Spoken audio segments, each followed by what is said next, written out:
बिस्मिल्लाहिर्रहमानिर्रहीम। अस्सलाम वालेकुम अहबाब, आप अहबाब को खुश आमदीद कहते हैं।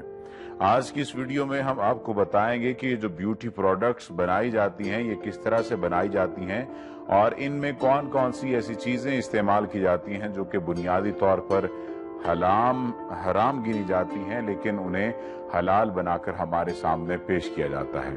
क्या आपको मालूम है कि कॉस्मेटिक्स की मसनूआत में गधे की खाल इस्तेमाल की जा रही है? लाजमी तौर पर आपको मालूम नहीं होगा, क्योंकि बहुत सारी खवातीन जो हैं वो मेकअप को बहुत लाजमी समझती हैं और मेकअप खवातीन की खूबसूरती का लाजमी जुज़ है, जो खवातीन की शख्सियत को निखारने में भी अहम किरदार अदा करता है। तो आज की इस वीडियो में हम आपको ये भी बताएंगे कि किस तरह से कौन कौन सी चर्बी इस्तेमाल की जाती है और किस तरह से मेकअप का सामान बनाया जाता है। लाल पीली लिपस्टिक और चेहरे को हसीन बनाने वाली जो करीमें हैं, हत्ता कि साबुन में भी किस किस तरह का जो है वो किस किस तरह की खाल इस्तेमाल की जाती है, गधे की खाल इस्तेमाल की जाती है या खंजीर से बनी हुई मसनूआत इसमें इस्तेमाल की जाती है। सबसे पहली बात तो ये है कि हम यहाँ पर आपको बताएंगे शरई तौर पर कि शरई तौर पर क्या ऐसी चीज है जिसकी बिना पर इनका इस्तेमाल जायज है या नहीं जायज। शरई तौर पर जो मुज़ब्बा हलाल जानवर होते हैं उनकी खाल से बनने वाली मसनूआत का इस्तेमाल बिला शुबा जायज है। हराम या मुर्दार जानवरों की खाल की अगर दबागत यानी टैनिंग हो जाए तो वो पाक हो जाती है। इससे बनी हुई मसनूआत का खारजी इस्तेमाल तो जायज है, यानी टैनिंग से मुराद खाल की आलाइश, रतूबत और बदबू वगैरह को नमक, केमिकल या किसी दूसरी चीज से जायल करना है। अलबत्ता खंजीर की खाल टैनिंग से पाक नहीं होती। अगर हराम जानवर को शरई तौर पर ज़िबा कर दिया जाए तो इसका चमड़ा खारजी इस्तेमाल में लाना जायज है, क्योंकि ज़िबा से इसका चमड़ा खारजी इस्तेमाल के लिए जायज हो जाता है। अलबत्ता खंजीर की खाल ज़िबा से भी पाक नहीं होती। वाज़े रहे कि अमली तौर पर किसी हराम जानवर के ज़िबा की नौबत नहीं आती, क्योंकि जब भी चमड़े से मसनूआत तैयार होती हैं तो प्रोसेसिंग के दौरान इसकी दबागत यानी टैनिंग हो जाती है, जिसकी वजह से वो चमड़ा पाक हो जाता है। लिहाजा खंजीर के अलावा दीगर हराम जानवरों के चमड़े से बनी मसनूआत का इस्तेमाल बगैर ज़िबा भी जायज है, क्योंकि ऐसे चमड़े को बगैर टैनिंग के इस्तेमाल किया जाता है और मसनूआत की शक्ल में लाना मुमकिन ही नहीं। आपको जैसा कि पहले हम बता रहे थे कि कॉस्मेटिक्स में गधे की खाल का इस्तेमाल होता है। मेकअप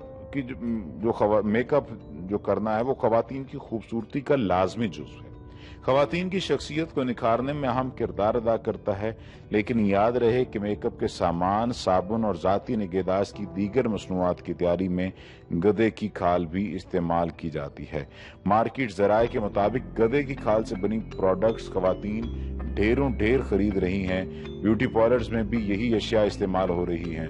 माहिरीन के मुताबिक गधे की खाल के इस्तेमाल और केमिकल्स से बनी इन प्रोडक्ट्स से स्किन शदीद मुतासर होती है और चेहरे के हार्मोन्स मुर्दा हो जाते हैं और वक्त से पहले मुरझा जाते हैं। आप ये हिसाब लगाइए कि ये जो चेहरे हैं, ये जो शक्लें होंगी जिन पर गधे से बनी हुई मसनूआत इस्तेमाल की जाएंगी या खंजीर से बनी मसनूआत इस्तेमाल की जाएंगी, तो उनका चेहरा, उनकी शक्ल कैसी होगी। क्या मुसलमान इन चीज़ों का इस्तेमाल कर सकते हैं? ये एक बहुत अहम सवाल है। जैसा कि मैंने पहले बताया कि टैनिंग के जरिए से बहुत सारी जो चीज़ें हैं वो पाक हो जाती हैं, यानी उनमें से आलाइशें साफ हो जाती हैं। लेकिन खंजीर ऐसा जानवर है जिसकी टैनिंग भी कर ली जाए तो भी वो साफ नहीं होता।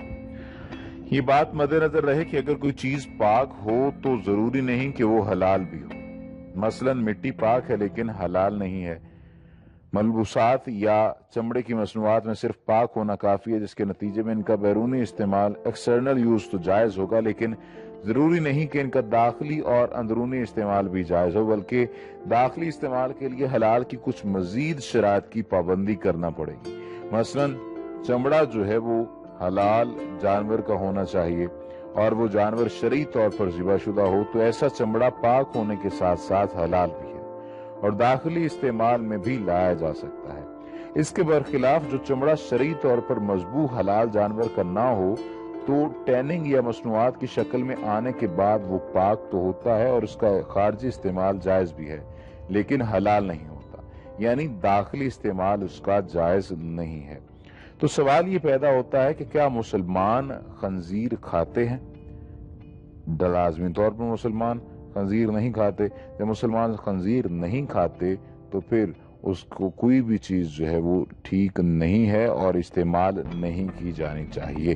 اب آپ کو حلال اور حرام مصنوعات کے بارے میں بھی بتاتے ہیں اور اشیاء کے بارے میں بھی بتاتے ہیں جو کہ ہمارے کھانوں میں استعمال کی جا رہی ہیں اور مختلف چیزوں کے ذریعے سے ہم تک ایسی چیزیں پہنچائی جا رہی ہیں جو کہ حلال نہیں ہیں۔ دراصل یورپ اور امریکہ کی تمام ملٹی نیشنل کمپنیاں جو دنیا کے بڑے ملکوں میں اپنا کاروبار چلا رہی ہیں اور اپنی مصنوعات کے ذریعے ہر جگہ مارکیٹ پر چھائی ہوئی دکھائی دیتی ہیں، یہ تمام کمپنیاں یہودیوں کی ملکیت میں ہیں، جو ایک منصوبہ بند سازش کے تحت دنیا بھر کے مسلمانوں کو کھلم کھلا سور یعنی خنزیر کی چربی کھلا رہی ہیں، کیونکہ ان کے علم میں ہے کہ یہ جو چربی ہے یہ ان کے نزدیک حرام ہے، لیکن پھر بھی ان کو کھلائی جانی چاہیے۔ بسکٹ ہو، کیک سمیت بیشتر بیکری اشیاء، ٹوتھ پیسٹ، سیونگ کریم، چیونگم، چاکلیٹ، ٹافی اور کارن فلیک نیز ڈبہ بند اشیاء غذائی میں بھی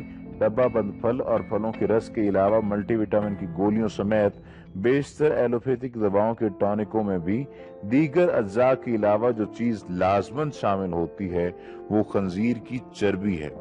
فرانس کے سرکاری محکمہ غذا کا یہ کام ہے کہ کھانے میں استعمال ہونے والی تمام اشیاء اور ان چیزوں کی رجسٹریشن کرے۔ غذا کی یہ کوالٹی کنٹرول لیبارٹری میں فرانس کے پیگل مقام پر واقع ہے۔ ان کا کہنا ہے کہ صرف فرانس میں 42,000 کی تعداد میں خنزیروں کے فارم ہیں جہاں خنزیر کی پرورش اور پرداخت ہوتی ہے۔ چونکہ سور کے جسم میں چربی بہت زیادہ ہوتی ہے، اس لیے 60 سال سے پہلے تک فرانسیسی کمپنیاں اس چربی کو جلا کر ضائع کر دیتی تھیں۔ پھر جب یہ کمپنیاں رفتہ رفتہ یہودیوں کے زیر انتظام یا ان کی ملکیت میں آئیں تو دولت کے لالچی یہودیوں نے دوسری جنگ عظیم کے بعد خنزیر کی چربی کو صابن بنانے میں استعمال کیا۔ بعد میں شیونگ کریم میں اس کی آمیزش ہوئی۔ پھر کچھ عرصے کے بعد خواتین کے افزائش حسن کے سامان جیسے کولڈ کریم، نیل پالش وغیرہ میں خنزیر کی چربی پگھلا کر ملائی جانے لگی اور ٹوتھ پیسٹ میں بھی اس کا استعمال کیا جانے لگا۔ چونکہ اب بین الاقوامی تجارتی قانون کے تحت تمام اشیاء فروخت کے ڈبہ یا پیکٹ پر یہ لکھنا ضروری ہے کہ اس کے اندر کون سے اجزاء شامل ہیں اور اس کی جو قوت ہے، نیوٹریشنل جو ویلیو ہے وہ کیا ہے۔ چنانچہ شروع میں ڈبہ یا ریپر کے اوپر پگ فیٹ لکھا جاتا تھا، مگر کچھ لوگوں نے ان کمپنیوں کے ذمہ داروں کی توجہ اس جانب مبذول کروائی کہ تمام دنیا کے مسلمان خنزیر کو نجس العین اور سخت حرام تصور کرتے ہیں، اور 100 سال پہلے ہندوستان میں 1857 کی جنگ آزادی جسے سامراج نے ہلکا اور بے وقت کرنے کے لیے غدر کا نام دیا تھا، اسی سور گائے کے چربی کے استعمال کے خلاف شروع ہوئی تھی۔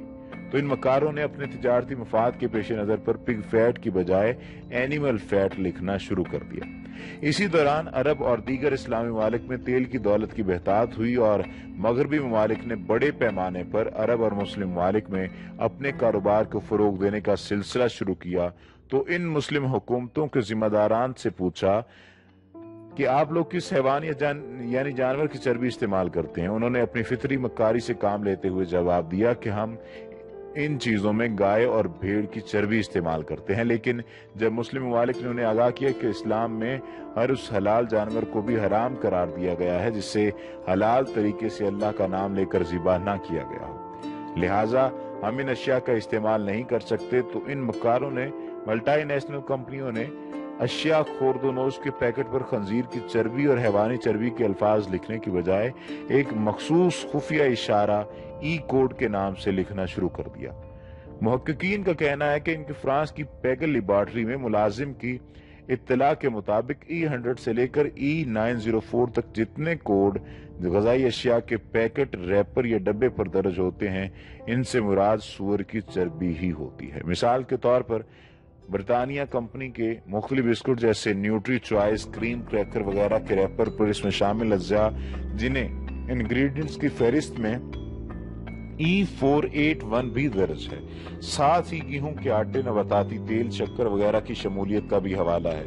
हत्ता कि बाजार से मोहरबंद अशिया, खोर्दनी जैसे बिस्कुट वगैरह खरीदते वक्त ई नंबरों के अंदराज को जरूर चेक कर लिया करें, क्योंकि E100 से लेकर E904 तक के तमाम कोड से मुराद खालिस सूअर की चर्बी ही होती है। आजकल चाइनीज यानी चीन के खाने शौक से खाए जा रहे हैं। इनमें टेस्ट मेकर के तौर पर जो खास अज्जिया शामिल हैं, उनको जो शामिल किया जाता है वो भी सूअर की चर्बी से ही बनाया जाता है। इसके बाद 18 सितंबर 2005 के मुंबई टाइम्स के शुमारे में लंदन की जो डेनिश कंपनी है, डेनिश मेड एजेंसी के महकमा जाती सरबराह फन क्लेमस का ये बयान छाया हुआ, जिसमें उन्होंने मुसलमानों को इंतबाह दिया था कि आजकल के हर कैप्सूल और गोली की साख्त में जेलेटिन शामिल होती है। यूरोप, अमेरिका, जापान, कोरिया वगैरह तमाम गैर मुस्लिम ममालिक में हलाल का कोई तस्वुर नहीं। वहां जेलेटिन बनाने के लिए गधे, कुत्ते और सूअर वगैरह नापाक और हराम जानवरों की खाल इस्तेमाल होती है। चूंकि सूअर या खंजीर के अलावा दीगर जानवरों में एक मखसूस बीमारी मैड का खतरा गुज़श्ता कई साल से बढ़ गया है, और इसी मर्ज के जरासीम की मौजूदगी के पेश नजर अब यूरोप की तमाम दवासाज कंपनियां सिर्फ सूअर की खाल से ही जेलेटिन तैयार कर रही होती हैं। ये तैयारशुदा जेलेटिन शक्कर की तरह सफेद दानेदार सफूफ की शक्ल में तमाम दुनिया के दवासाज इदारों को फरोख्त की जाती हैं। जेलेटिन न सिर्फ अद्वियात बल्कि बाजार में दस्तयाब 22,290% ग़िज़ाई अशिया का जुज़्वे लाजिम है।